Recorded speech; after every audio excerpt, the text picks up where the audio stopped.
ஆனாலும் நம் அனைவரையும் ஆண்டவர் அதிகமாய் நேசிக்கிறபடியினால் பரலோக ராஜ்யத்துக்கு வருவதற்கான பாதையை ஆண்டவர் ஆயத்தப்படுத்தி இருக்கிறார்.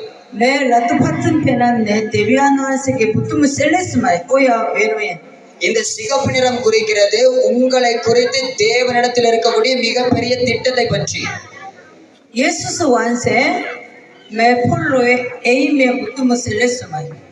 அதாவது ஆண்டவர் இந்த பூமிக்கு வந்தது அந்த திட்டத்தை நிறைவேற்றுவதற்காகத்தான். 오늘 말씀의 성경은 사람이 만든 것이 아니라고 말하고 있습니다. දවසේදී අපි බැලුවා වූ වචනේ සඳහන් වෙනවා ඒක මිනිසෙක් විසින් සෑදුවා වූ පොතක් නෙවෙයි කියලා.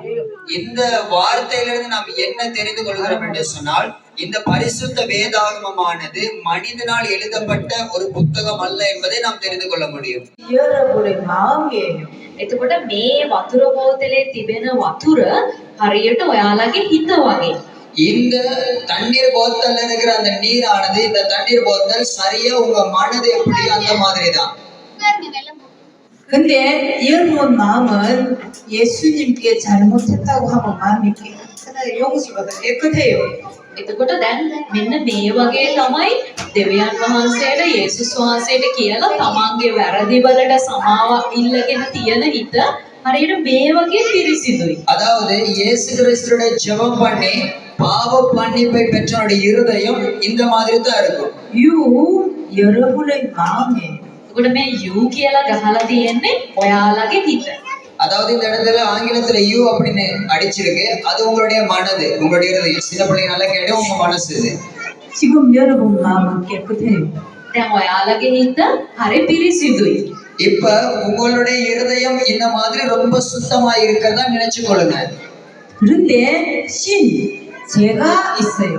හැබැයි පාපය කියලා දෙයක් තියෙනවා. அதே போல இந்த உலகத்துல பாவம் அப்படிங்கிற ஒரு காரியம் இருக்கு. அதற்கு அடையாளமா இந்த கருப்பு நிறத்தை குறிக்கிற ஒரு காரியத்தை இந்த இடத்துல நீங்க பார்க்கலாம்.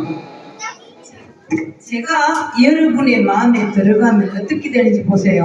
දැන් බලන්න පාපය ඔයාලගේ හිතට ඇතුළට ගියාම කොයි වගේද වෙන්නේ කියලා. இப்ப பாருங்க, இப்ப பரிசுத்தமா இருக்கிறவங்க மனசுக்குள்ள பாவம் வந்துட்டா என்ன நடக்குதுங்கிறத நீங்க பாருங்க.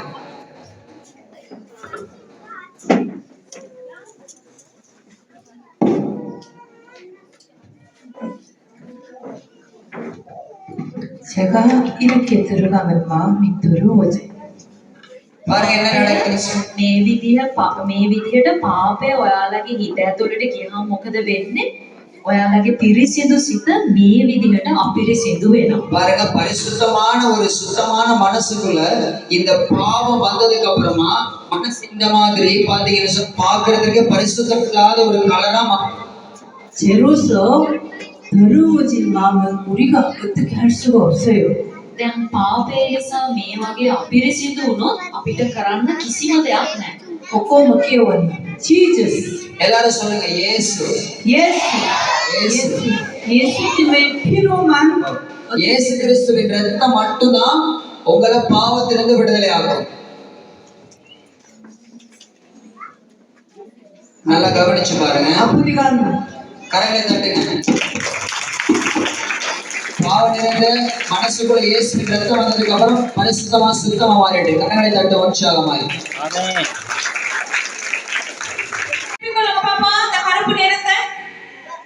இந்த கருப்பு நிறம் வந்து பாவத்தை குறிக்குது. சரியா?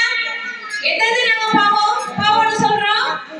பொய் சொல்றது, களவெடுக்கிறது, மற்றவங்களை பத்தி பேசுறது, எல்லாத்தையும் அடிக்கிறது, கொல்லுறது, இதெல்லாம் தான் பாவம். விளக்குதா? இந்த பாவம் இருக்கிறனால நம்ம பரலோகத்துக்கு போக முடியாது. விளக்குதா? இந்த பாவத்துல இருந்து எங்களை விடுதலையாக்க ஆண்டவர் என்ன செய்திருக்கிறார்ன்றத அடுத்து நாம பார்ப்போம். அடுத்து ரெட் கலர். இது என்னத்தை குறிக்குதுன்னு பாத்தீங்கன்னா தேவனுடைய இருதயம்.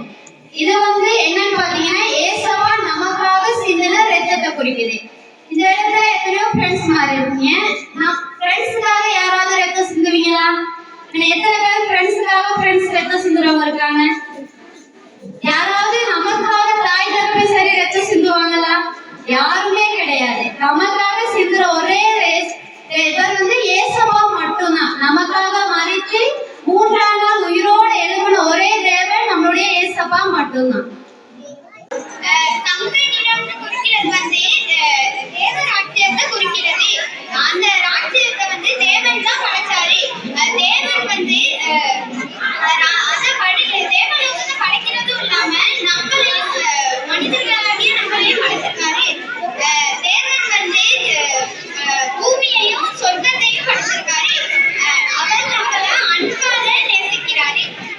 கருப்பு கலர் என்பது நம்ம செய்த பாவங்களை குறிக்குது.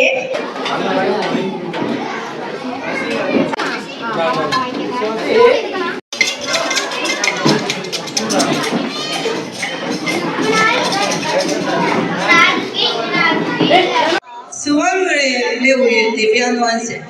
அதாவது இந்த தங்க நிறம், அந்த நீங்க பாக்குறீங்க தானே பிள்ளைகள், இங்க கவனிங்க.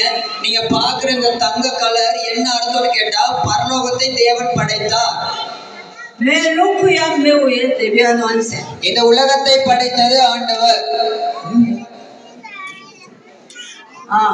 자, தமிழ் கியோவனோ. தமிழ்ல நம்ம சொல்லுவோம் படைப்பு. படைப்பு சொர்க்கம் மற்றும் பூமி, நீயும் நானும்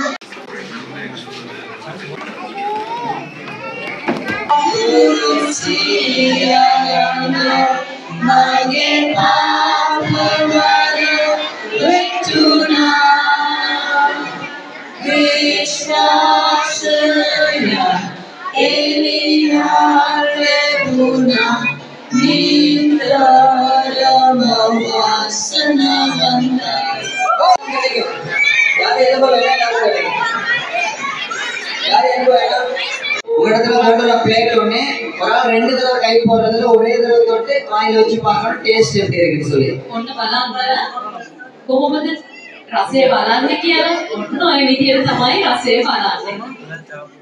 எல்லாம் தொட்டு நாக்க வச்சு பாருங்க என்ன மாதிரி டேஸ்ட். என் நாவுக்கு எவ்வளவு இனிமையானவைகள், என் வாய்க்கு அவைகள் தேனிலும் மதுரமாயிருக்கும்.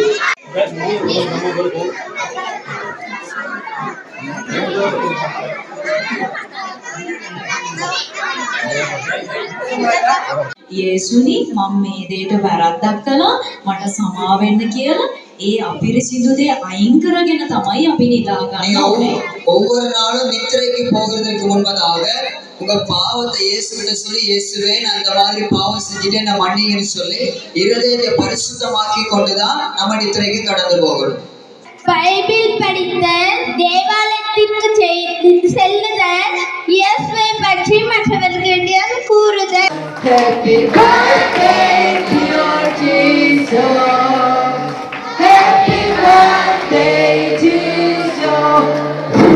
ළමයි පිළිනවා.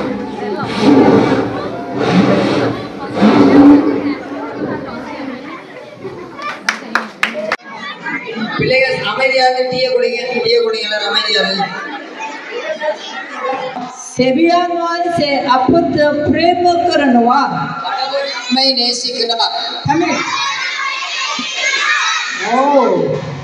할수 있도록 도와주십시오. ඔවුන්ට වැඩ කරනු පිණිස කරුණා දුන මැනව. அந்த காரியத்தை செய்வதற்கு கிருபை பாராட்டுங்க.